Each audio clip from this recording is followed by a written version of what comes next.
Another Eaglemoss XL model. This time it's the US Enterprise J XL number 19.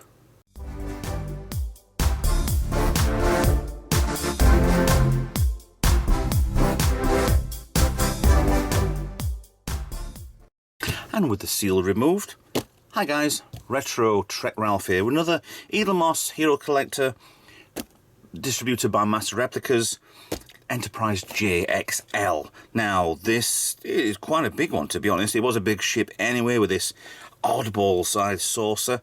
I mean, you've got the later iteration Enterprise, but the Enterprise J was kind of, not the Enterprise J, Enterprise E, where the saucer was kind of elongated this way instead of now it's gone that way. Doug Drexler design again, which is really nice. It's these warp nacelles that get me. They are so... I did the review on this one, the standard size one, and I thought it's just a bit too thin. Because there's a piece on top, piece there, and a blue piece underneath it, which was completely detached. It was quite weird. But, hey-ho. So this should be, hopefully, a magazine. Here we go. The NX01 that I did didn't have a magazine, but it also wasn't sealed either, straight from Master Replicas. So, meh on the magazines, or whether or not the first ones didn't do one anyway. So we'll come back to that in a second. Let's get you in and have a watch of the magazine, what you get. So, nothing we haven't already seen before. It's quite usual specs and stuff like that. Yeah. First appearance as Zati Prime. Yeah, it was this 26th century Doug Drexler designed ship. I mean, to be honest, it's nice that somebody can stamp the mark on, because this will have to be is the Enterprise J, because we're at the G now, which I do feel sad for the person who designed the Enterprise G in Star Trek Online. It's a massively big, bulky ship, and you wouldn't mess with it. But unfortunately changed from the Titan A to Enterprise G because they wanted to do that. So there's only H and I left to go before you get here. But we're on the 25th century, so this is 26th. But we don't see anything with the temporal Cold War just yet. Actually, you see the difference, size difference there between the NX01 and the G. And the J there. It was absolutely ridiculously big sized. But if that is actually the proper sizing, this was tiny compared to, say, the Enterprise D. So maybe the scale difference isn't right on that. But then again, we saw it once. We've got other designs on there. I think that one, the class, that one. Oh, I've actually just seen that as well. Is it the Congo class? Because that's not the right one. Drexler just designed the crap out and everything. There was that one, which is part of a ship as well. Oh, ship of the line calendar. Absolutely brilliant. There's tons and tons of different ways you could do all your starships. Do like that. It's very much it is an Enterprise saucer with a very compressed in and then a ring on the back. Wild and wacky, great, but yeah. Oh my goodness, I do love design. Doug Drexler is absolutely brilliant in doing his design work, but that is absolutely whappy. You've got so many designs of a potential 70s, potential Voyager, potential Next Gen. You've got Excelsior notes on there. You've got... It's absolutely insane.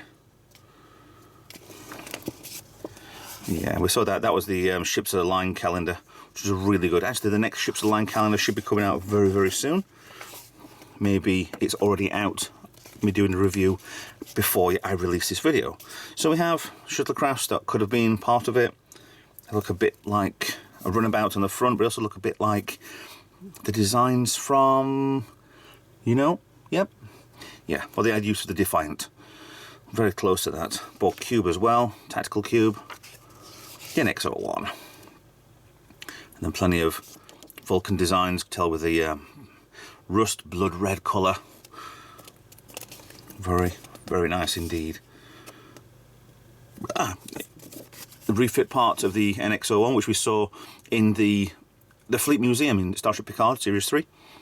So that's how it would have redesigned to that. It's a shame we didn't actually get to that, but these things happen.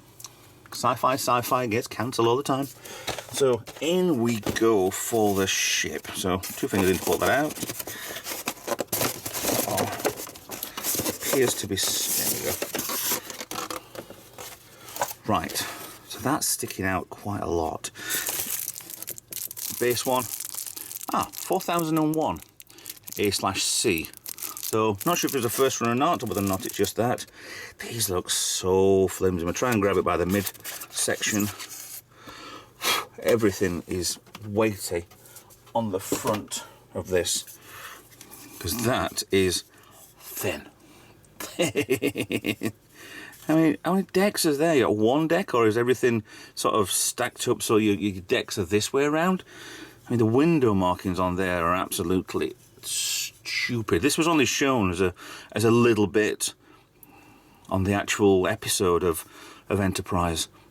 There wasn't much to it, but obviously the design work been put in, 3D modelling, stuff like that, so we can all see that today. Some of the purple markings on there. There's more purple on this, to be honest. Unless it's because it's on the front, the navigational reflector.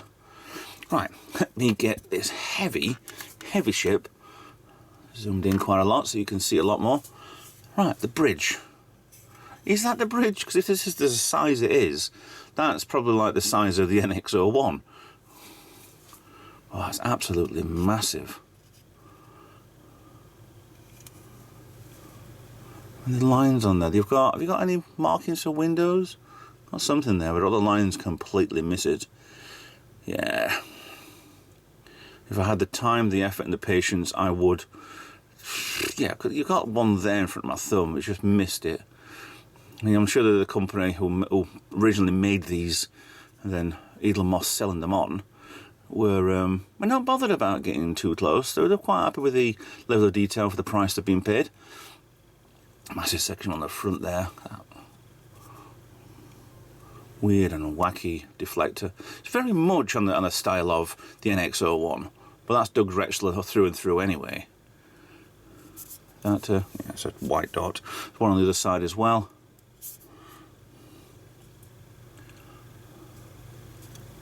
It's absolutely insane how thin. It's all metal, this top section anyway.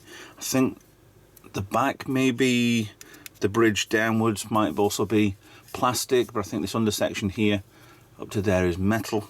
You can see it coming round to there. Cool. So very plain, basic pylons, bit of a plastic injection moulding part there, another one there.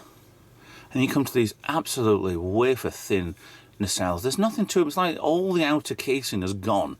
They've completely got rid of it all, and these end parts are just getting clipped all the time. Dangerous to play with these. I mean, the bussard collector just goes straight into the clear warp nacelle part. It's absolutely insane how a ship like this could be anything. Just the top side. That could take any pounding. If you shoot this from underneath, I'm sure you'd destroy one of these straight away. Goes straight through, pylon comes out the side.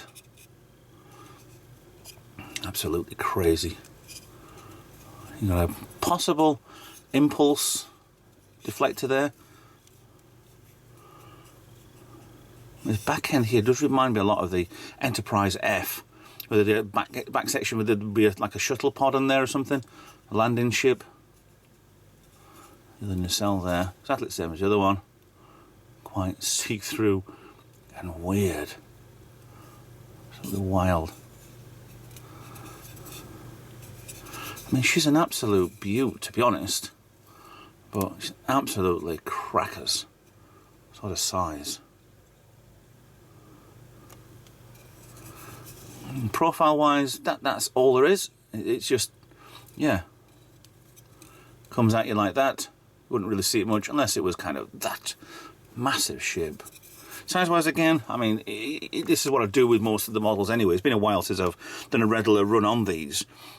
Is usually that size of my hand. The XLs are a lot bigger. This is wider than my hand easily, and definitely longer. Oh, absolutely crazy. And that part on here looks like it's just an impulse part. This clear blue. Ooh, that like it feels like a piece of plastic loose. If it ever comes off, they're very easy to stick back on anyway. It's just a piece of super glue done. I don't think I'd even dare try and do a source of separation on this, because there's just nothing it would come off from. You could even consider, if this ever did source of separate, is would these come off that way and then you're left with this center section that could do whatever. There could be impulse engines, could be warp nacelles all built into this. I don't know. That's just my idea, because it wouldn't really fully come off because it's wrapped around there and wrapped around there. So maybe it's two separate sources. Don't know. We never saw this in action anyway. So if ever they do a series with this ship, then perhaps, maybe not. There's lots of dots on here. It's quite weird how they all look like 3D modeling dots. For when you get actors doing motion capture. It's quite strange, really. A lovely purple navigation deflector on the front. Cool. This is, at present, depending on when I release it or not, on Master Replicas, you can get this for £30, and to be honest, it's well worth it. You need to buy another ship, get this for £30, done. So it's half price from what you can normally buy it for. And I think when they originally came out, it would have been £30 or £40. I didn't get them at the time because I didn't want them. I was happy having the smaller ones, but now everything's calmed down a lot more. Yeah, we've got the opportunity now to get these without too much, well, enough fuss, but we'll see what happens in the future anyway, if any more unreleased ships come out, or whether or not anything I can find cheap enough and finish the collection off. So, that in mind, thanks for watching. Please like, share and subscribe. Follow me on social media. Consider being a Patreon to help me out on the channel. Consider donating something to me. All the links are in the description below. And I will see you in another video. Bye bye for now.